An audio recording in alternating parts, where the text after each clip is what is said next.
we'd spoken previously, was 2 weeks ago on Thursday, where we had done trigonometry basics. And when we said basics, we weren't talking about questions that were necessarily easy.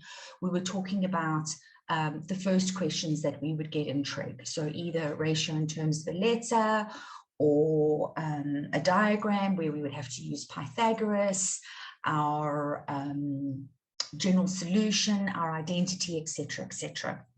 So today, when we talk about stepping up, I wanted to address some graphs with you and also some 3D trig with you, because those are things that, you know, generally a lot of people struggle with. Okay, so again, these questions come from papers that you guys would not have access to. They obviously are matric final papers, but they're not papers that you would have access to. So I'm not doing the ones that we can find online, because you guys have access to that and maybe your teachers have done them with you. So I'm trying to give you exposure to things, to other things. All right.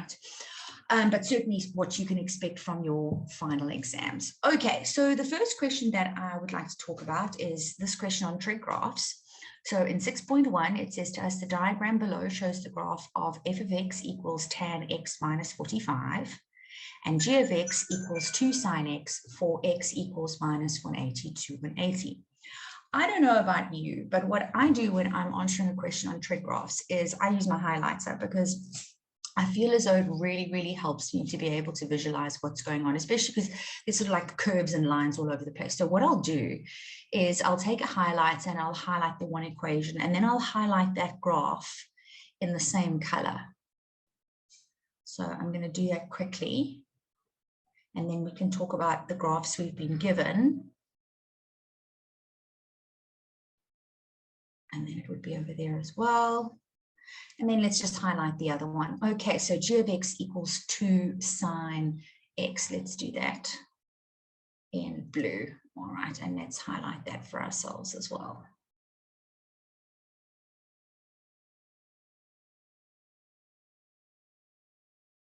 Okay. Oops, kind of messed up a little bit there at the end, but anyway. Oh, I didn't mean to get rid of the whole thing. All right, let's just try and do this a little bit faster.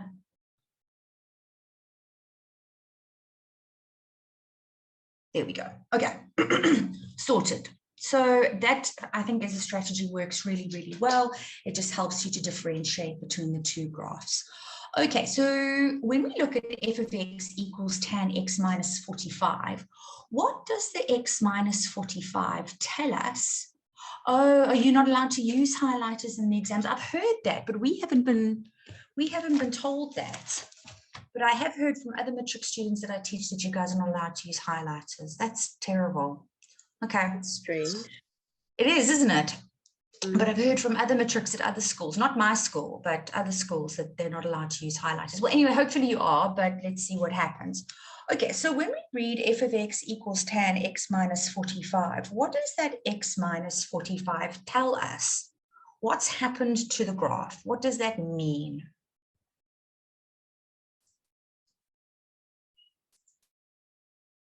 Okay, there we go, spécifié. All right, it has shifted 45 degrees to the right-hand side. Absolutely wonderful. And to Corso, it is a horizontal shift. Okay, so when we've got it inside the brackets, so in other words, our formula would be y equals a tan b x plus p plus q, which is a real mouthful, isn't it? All right. What that means in this case, that's okay. No problem, right? The letter A here, I suppose it doesn't matter. What does this letter A change about the graph? So if there's a number in front of the word tan, what are we changing?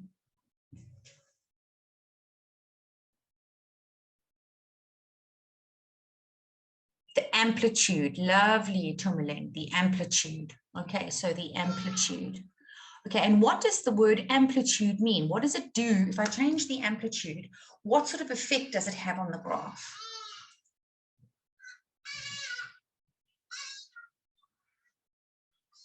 I'm going to answer you now specifically. I just want to talk about what all of these things mean before we worry about calculating steps and stuff. Okay, so when we change the value of A, what it does is it stretches the graph this way. All right, so it's a vertical stretch. Okay, specifically, no, the width of the graph is changed, Diana, when we change the value of B. So here, the letter B in front of the X, that changes the period of the graph. So that's period. That is what stretches the graph in this direction. When we talk about plus P over here inside, this is our horizontal shift. Okay, so that over there is horizontal shift. Okay, so like this graph that has been shifted 45 degrees to the right-hand side. And then this plus Q at the end, that is our vertical shift. Okay, so we need to know these things before we get started, because we've got to be able to look at what they've given us and understand what about the graph has changed. So when we're in grade 10, we learn about how amplitude can change, and we learn about vertical shift. And then when we go into grade 11, we learn about change in period, so how often the graph repeats itself, and we learn about horizontal shift. Okay, and when we get into matric, we don't really do anything that's that much different, just maybe a couple of general solutions, points of intersection, stuff like that. But other than that, it really is our same grade 11 work.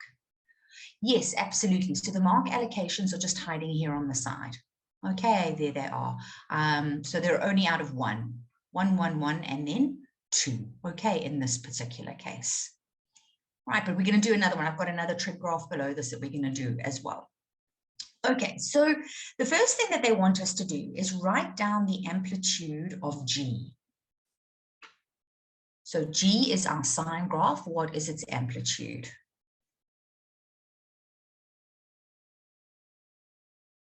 Absolutely. Okay, so the amplitude is 2.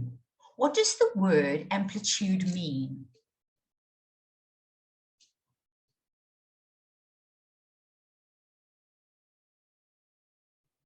Or what is it measuring, should I say? What does amplitude measure? Yes, it affects the range, the minimum and the maximum. You're on the right track. So it's half the distance between the maximum and the minimum. Okay, so amplitude is a distance. But it is possible for us to have a graph like g of x equals minus 2 sine x. In that case, the distance between is not negative. You can't have a negative distance. But what's happened, the reason why we've now got a negative is because there's been a reflection over the x-axis and y has changed sign. Okay. All right.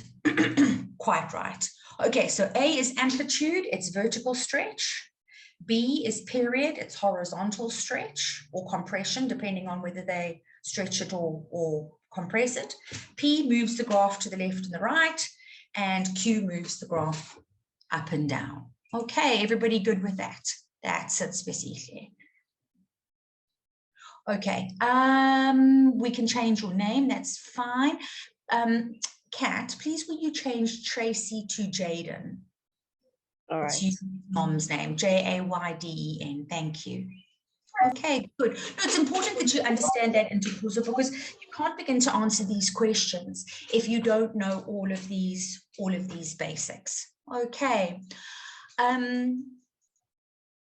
What else did I want to say to you guys? When it comes to period, all right, I just want to talk about the value of B quickly before we carry on. All right, so in other words, this B that I've highlighted in yellow over here, this one. All right, when B is a number that is greater than 1, what is the effect on the graph? Because B can be a fraction as well. It can be between 0 and 1. So when B is a number that's bigger than 1, what does it do? Does it stretch the graph out, or does it push it all together?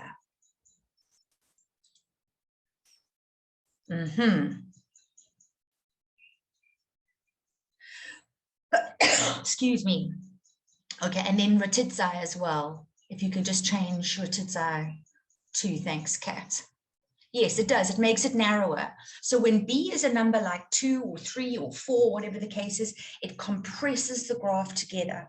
Because what it does is it makes the graph repeat itself more frequently than what it would do. It pushes it together. Right. When B is a number that is a fraction, so like a half or a third or a quarter, it stretches the graph out. Okay. So that's the idea behind period. So in 6.1.2, they're asking us a question about period. That's why I wanted to talk about it a little bit. Let's go and have a look at what they ask us. Write down the period of F. All right, so now where are we looking to read off the period of F? Where exactly are we looking? So we're looking at this equation over here. What are we looking at?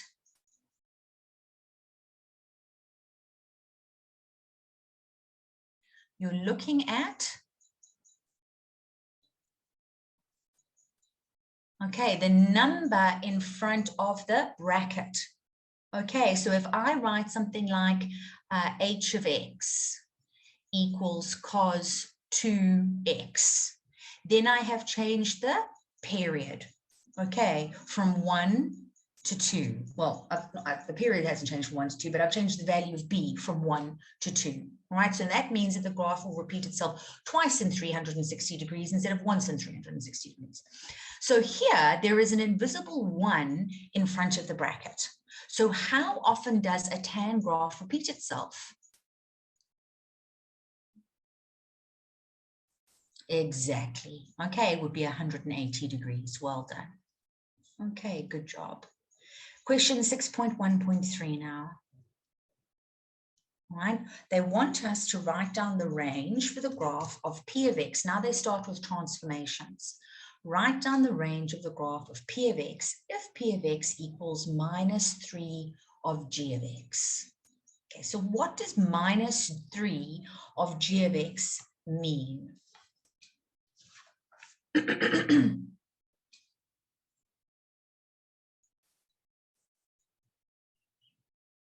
What have they done to the graph? It's some kind of transformation. What have they done? Okay, the amplitude has changed. I agree with you. What would we be multiplying that negative 3 with?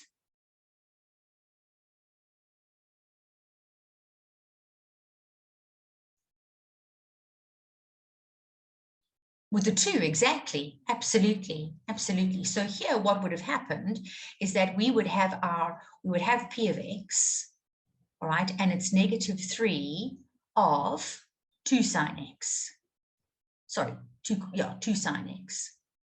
Okay, so the 2 and the negative 3 would be multiplied together. So that would give us negative 6 sine X. Now they want us to write down the range for this graph. Okay, so its range means its y values. Okay, so between its minimum and its maximum. So what would its minimum be?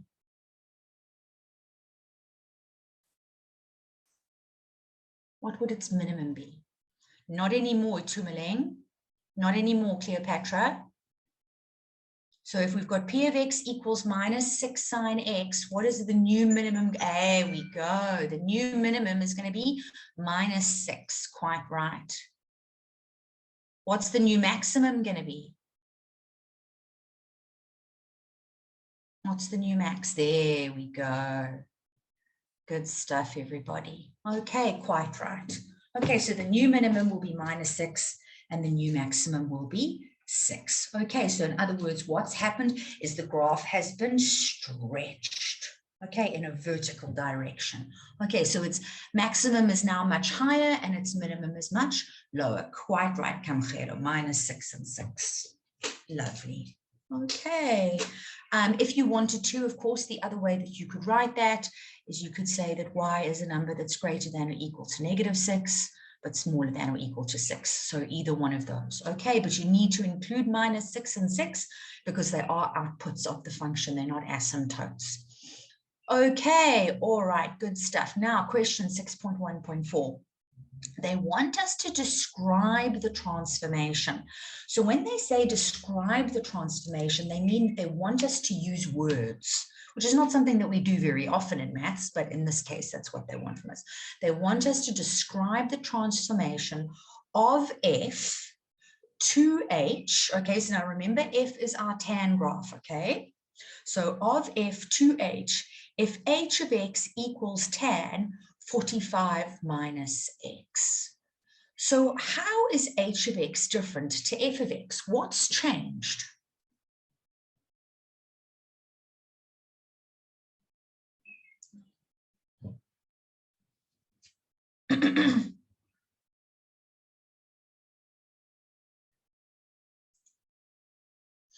It has Diana, x is negative, quite right, Cleopatra.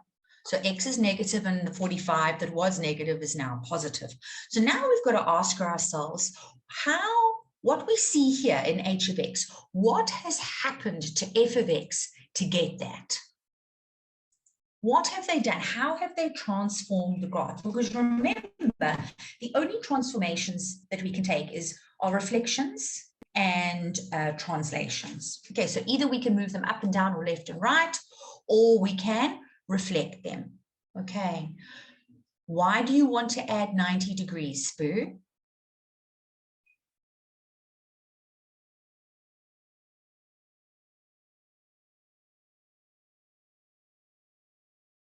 Okay, so a lot of you are saying it's a reflection. I agree with you. It is a reflection. It is a reflection. It is a reflection that's taken place here. More than one, but yes, there is a reflection that's taken place. So how would we know? Well, what we would need to do is we would need to work with f of x, okay, and sorry, with h of x, beg your pardon. Let's just rub that out. And what we could do is this, all right, h of x equals tan. And now what I can do is I can take, I'm going to write the bracket for my angle, and I'm going to take out a factor of a negative, right? And then here I'm going to write x. And then in order to get that 45 degrees over there that's positive, I would have to say minus 45, like so. All right. So now if I have a situation like this, where I've got the tan of a negative angle, so the tan of, say, negative theta, how does that reduce? What does it reduce to? Tan minus theta reduces to what?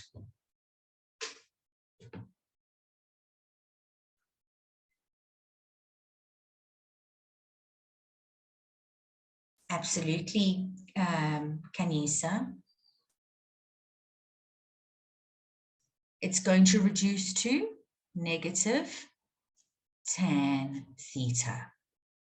All right, so in this situation over here, I'm going to end up with negative tan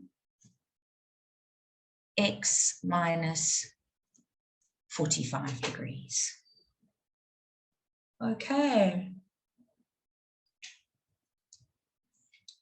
So now if I go back and I go and have a look and I compare it, negative times negative is a positive.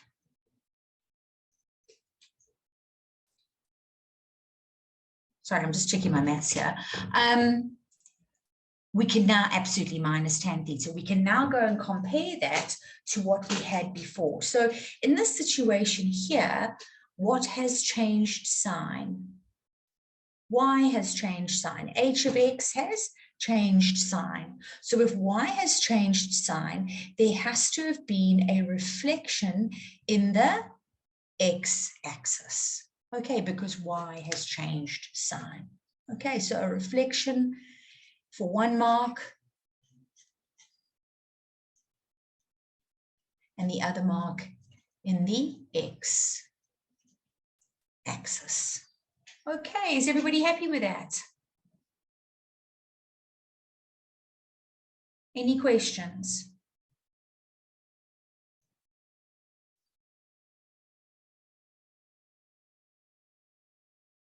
You happy, Amal? Oh, good. All right. Specifically, good. You're all happy. Kutuano, okay. You good. It makes sense. Nick's on fire. So glad to hear that. Good. Kanye, all good with you.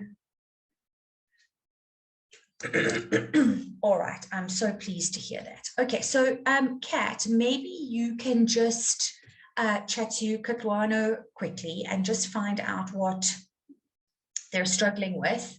And just see if you can help there. What I'm going to do, if everybody else is okay, is I'm going to go on. What I wanted to do was do this graph first and then go back and do the 3D trig or 2D trig later on.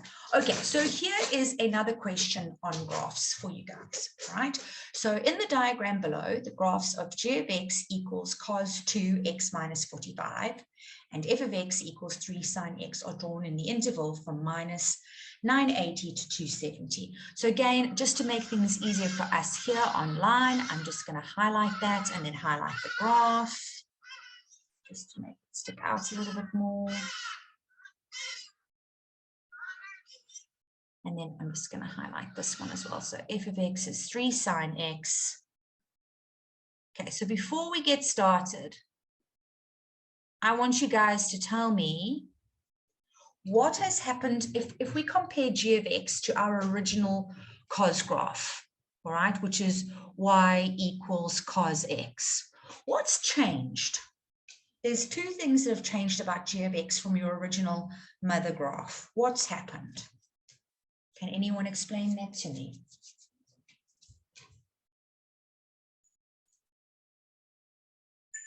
Okay, how do you, okay, so the period has changed, quite right, Diana. Yes, Nick. Okay, so we know the period has changed because now there's a 2 in front of the bracket here. Okay, can you see it? I'm highlighting it in green. Okay, so that means that the cos graph repeats itself twice in 360 degrees. Exactly, and there has been a shift of 45 degrees to the right-hand side, 100%. How have they changed the f of x graph? Yes, into causal, perfect. Yes, into Milling, 100%. How have they changed the f of x graph?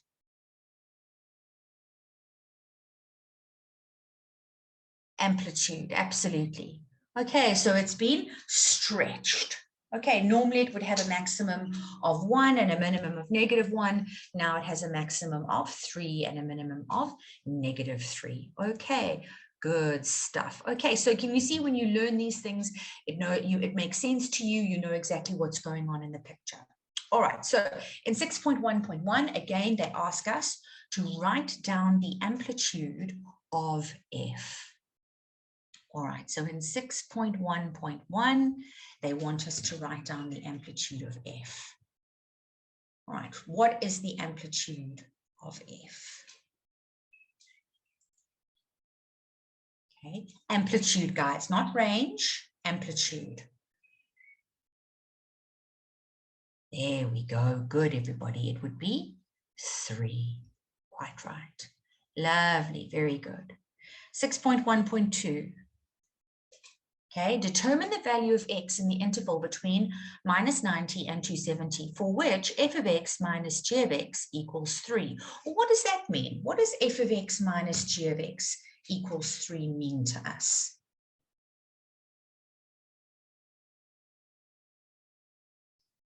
What are they asking us about?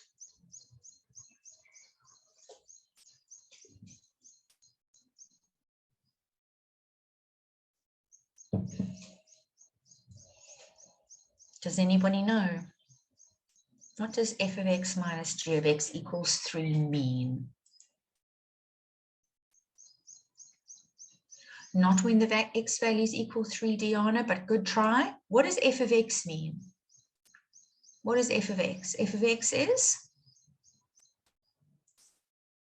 y, isn't it? It's output, isn't it? So the outputs on the one graph, on the sine graph, minus the outputs on the cos graph needs to be a difference of 3. Okay, so a difference in y values.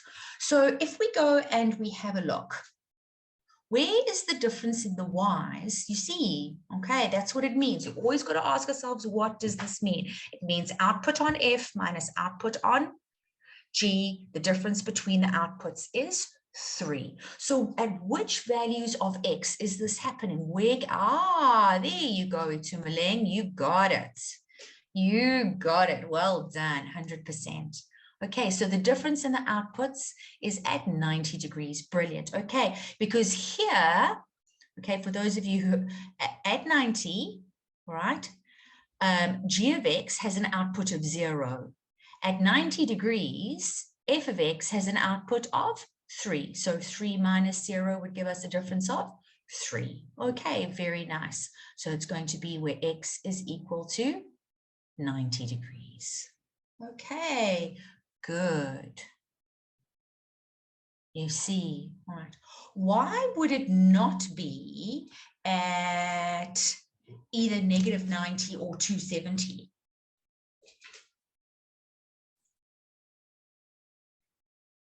Because it would be exactly, it would be negative 3. All right, so if we were working at negative 90 or 270, then f of x minus g of x would be negative 3 and not positive 3. Okay. So yes, it can only be at 90 degrees where f of x was 3 minus positive 3. Sorry, minus 0 gives us positive 3. Oh, wow. Really? Sure, Diana. Well, I'm glad to hear that. I hope it's making sense. Okay, now in question 6.1.3, and now I'm going to do a difficult graph with you after this. Oh, thanks. It's hard when you're taught in Afrikaans. When you're English, I can imagine, Diana. I wouldn't be able to do that either. Cool, Cleopatra. I'm the same. Oh, thanks, Intercorso. All right, guys. Okay, so now again, 613. Describe the transformation from F, remember F is our sine graph, to H, if H equals minus 3 sine X plus 30. So again, when they talk about describe the transformation, Kia, please repeat 6.1.2. So Kia, what we were doing, remember our graph F is the blue one. So the blue one needs to be at the top. The yellow graph needs to be underneath. Okay, at 90 degrees, we can see that the outputs on the blue graph are equal to 3. At 90 degrees, we can see that the output on the yellow graph is equal to 0. 3 minus 0 is 3. So that's why it happens at 90. Oh, there we go. Kat's explaining.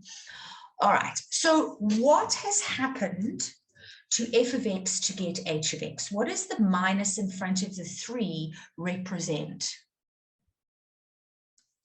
It means there has been a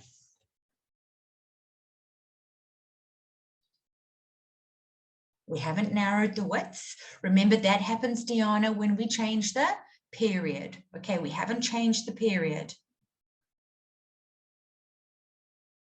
Okay, it's a negative sign graph, absolutely. So y has changed sign. Okay, it was positive 3 sine x. It's now negative 3 sine x. Okay, so y has changed sign. When y changes sign, it means there has been a reflection over the x-axis. A reflection over the x-axis because y has changed sign. But that's not the only thing that's happened here. All right, what does this plus 30 mean?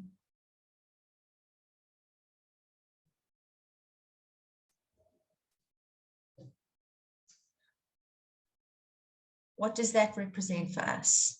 There we go, horizontal shift, quite right. Quite right, there we go, Kanisa, and shifted 30 degrees to the left, lovely. Okay, so I'm going to write translated 30 degrees left. Okay, good. Good, Nick. Well done, everybody. Perfect. Okay, so again, sorry, I haven't got the marks. 1, 1, 2, 1.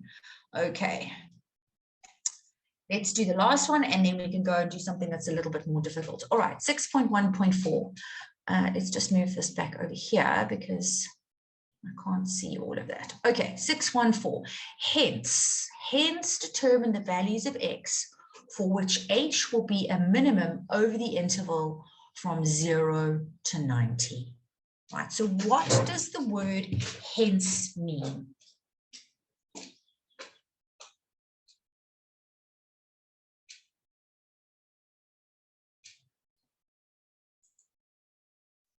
Using the above info, absolutely. So I've got to use what I've been given in 6.1.3. So that is the graph I'm working with, okay? H of x equals minus 3 sine x plus 30, okay? So remember, the graph has been reflected over the x-axis. The other thing that has happened to it, has been translated 30 degrees to the left-hand side. Okay, so now if a graph has been reflected over the x-axis, what has happened to the maxima and the minima?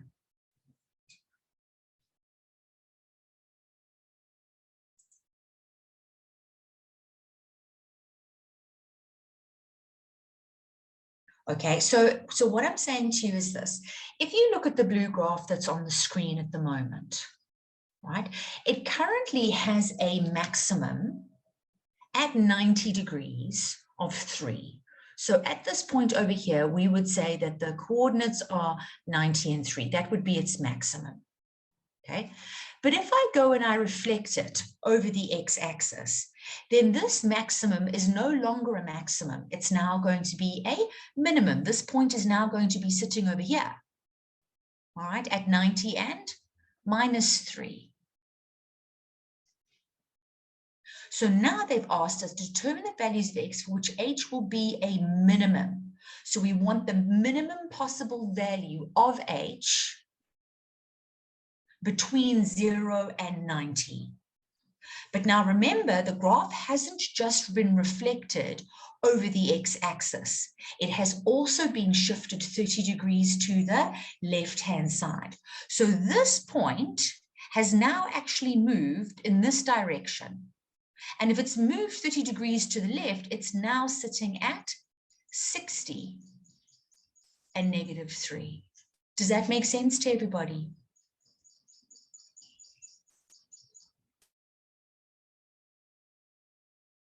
Okay, so what was your maximum has now become your minimum because of the reflection over the x-axis.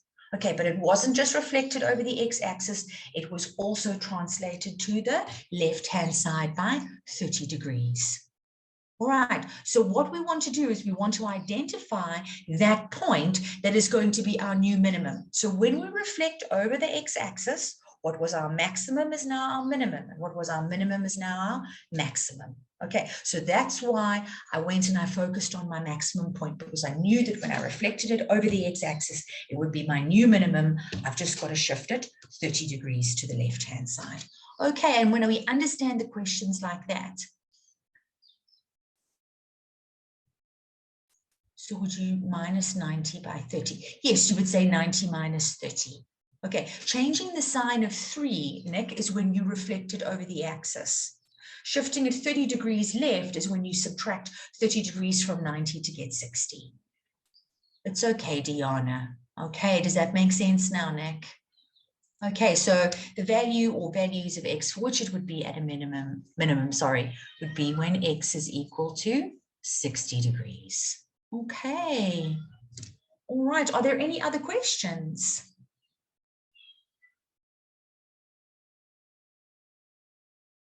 Ntebogang, go for it. Ma'am. Hello. So, hi, if it was minus 30, so would we say 90 plus 30, then it would be Absolutely. 120? Absolutely, because then the graph would have been shifted in the other direction. Okay, thank you. No problem. All right, now, do you guys want to do another trig graph, or do you want me to go and do a question on 3D trig? How are you feeling at this point?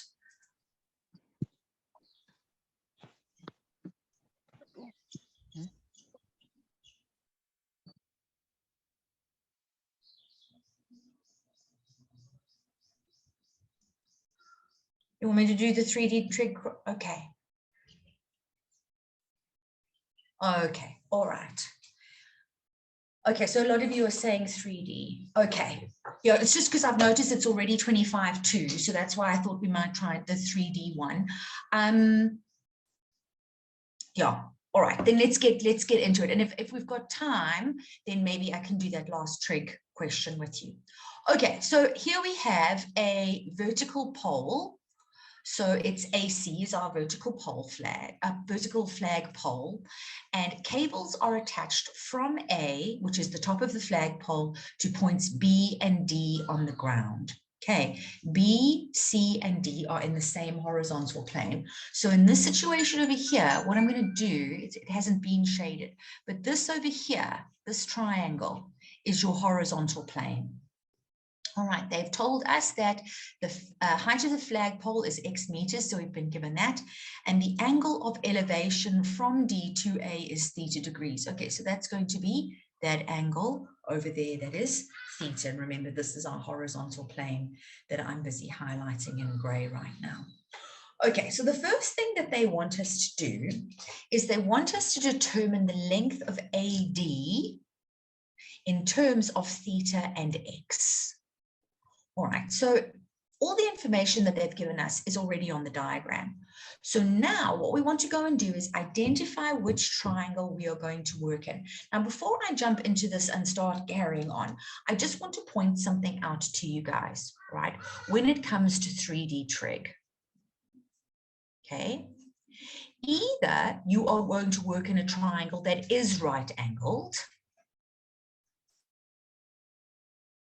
or you are going to work in a triangle that is not right angled.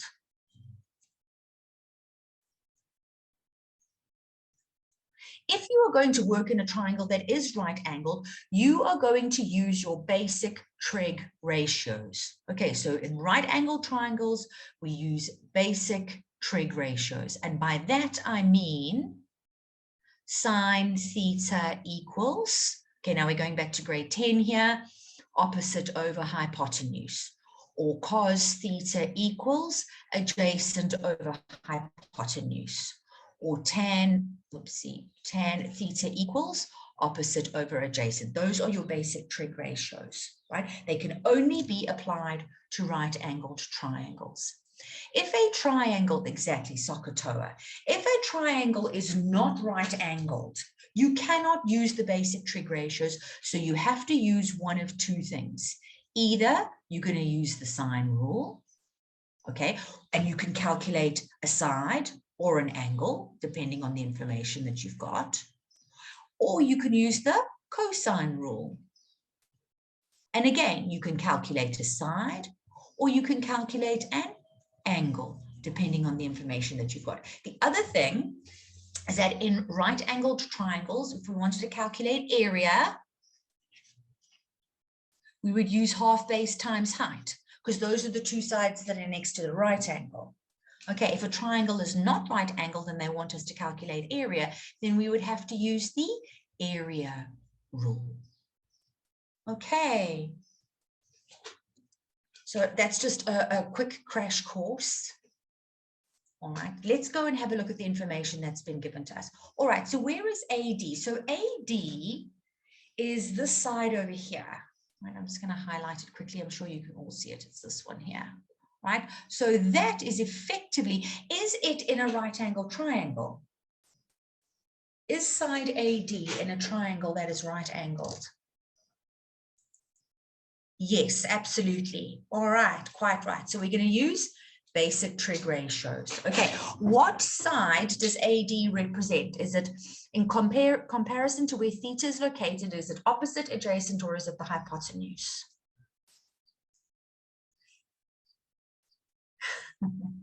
It is. It is the hypotenuse, quite right. Okay, the longest side opposite the 90-degree corner. Okay, so now if we have a look at where X is, side AC, what side is that in comparison to theta? Is it opposite or is it adjacent? Is AC opposite or adjacent to theta? It is opposite. So we've got opposite and hypotenuse, so we've got to use the what of the angle? Which trig ratio are we using? The sine of the angle. Beautiful, guys. Well done. Okay, cool beans. So sine theta is opposite x over AD hypotenuse. Right, but they want us to write AD in terms of theta and x. So that means we've got to make AD the subject of the formula. Right, so now we can use the skills that we've learned in Euclidean geometry to help us when we cross multiply. Okay, so we can interchange sine theta and AD. Right, so in other words, I can say that AD is x over sine theta. Okay, I'm allowed to do that. Does that make sense to everybody? Do you know why I'm allowed to do that?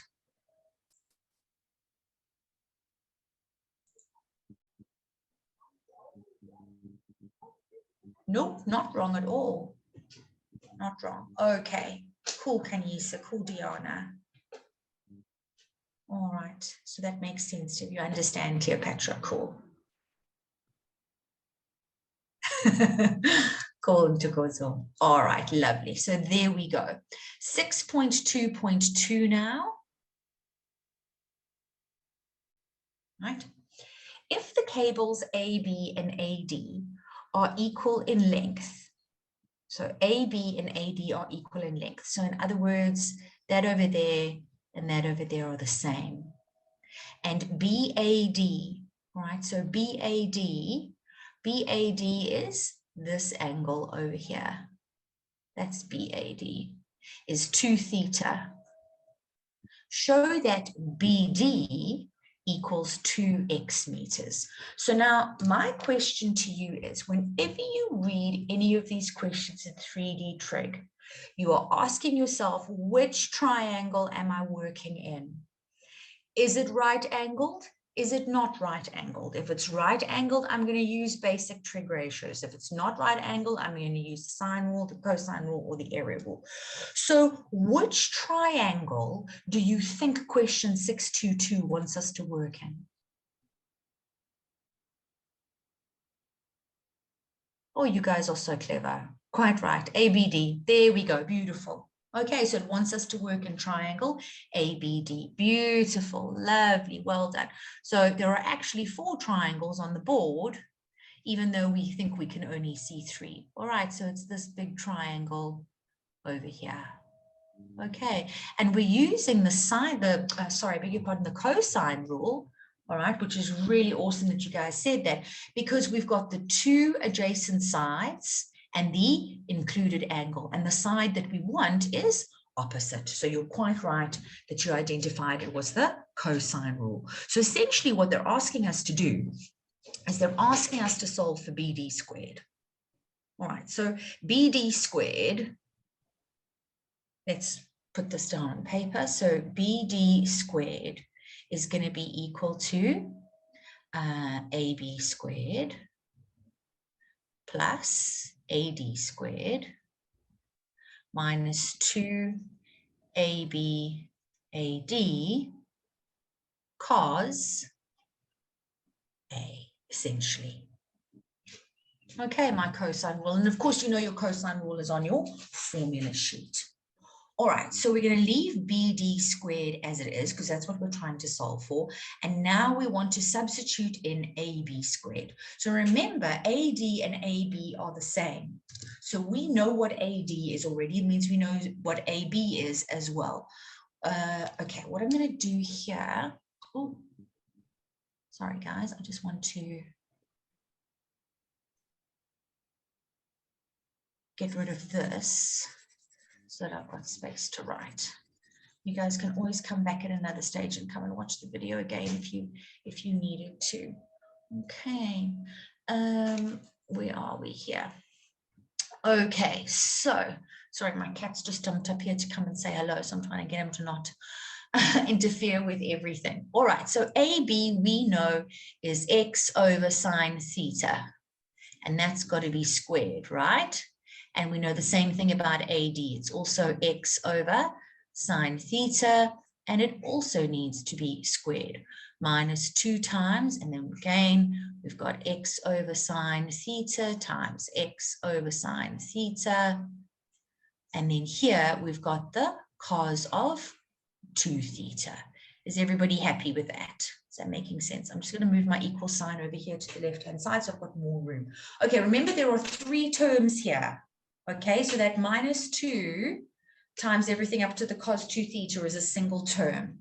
So this gives us x squared sine squared theta.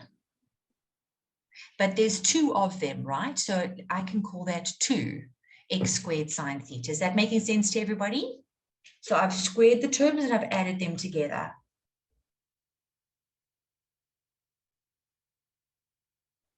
Does that make sense? Okay, cool beans. And now here I'm going to say minus 2x squared over sine squared theta cos 2 theta. All right, what do you think the next step is? Remember, they won't cancel, Nick. They won't, because they're not like terms. Okay, they're not like terms. Okay, remember, we've got to show that BD is 2x units. So what do you guys think would be the next thing we should do? It's okay, no stress. What should we do here? Factorize. Okay, let's try that. So if we take out 2x squared sine squared theta, we would end up with 1 minus cos 2 theta in brackets. Okay, remember all of this is BD squared, hey? Let's just move that down. I'm just going to again rub out all of this stuff here.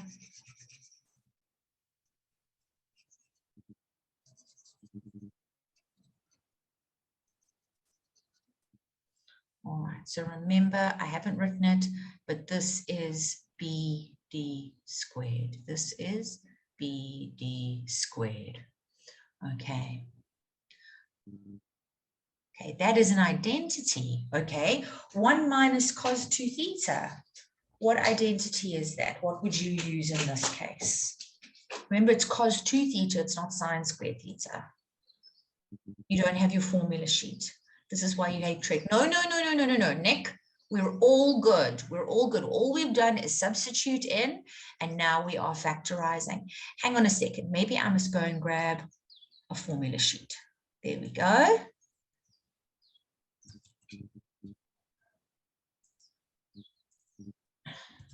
There's our formula. Okay. So cos 2 theta is a double angle. Here are our cosine double angles. Okay, so either we can write it as cos squared theta minus sine squared theta, or we can write it as 1 minus 2 sine squared theta, or we can write it as 2 cos squared theta minus 1. What do you guys want to write it as? What do you think? 1 minus 2 sine squared theta. Okay, all right, I'm going to go with what you've said. So now we've got, I'm just going to move this guy up there for now. Okay, so we're going to write, so we've got our BD squared. And we've got our 2x squared sine squared theta. And then you said, right, this 1 minus, and then here we would have this as 1 minus 2 sine squared theta. Okay, so now this is going to give us 2x squared over sine squared theta multiplied. So 1 minus 1, it would disappear. And here we would have 2 sine squared theta left over, wouldn't we? Okay, at the top. Right, so maybe a better way of me writing that. Just going to get rid of those brackets. Let's write it as multiply. Is everybody happy with this? Is this making sense? The second one. Good, Sandy C. I quite agree. Everybody happy? Making sense to everyone?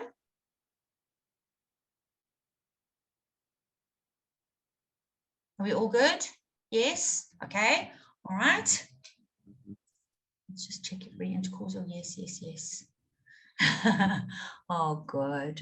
Oh, good, guys. Well done. You guys are amazing. Beautiful. All right, we are nearly there, aren't we? Okay, so now we can cancel sine squared theta at the top with sine squared theta at the bottom. Retabile, I see you've asked a question. Would you want to say something? You're welcome to unmute and talk.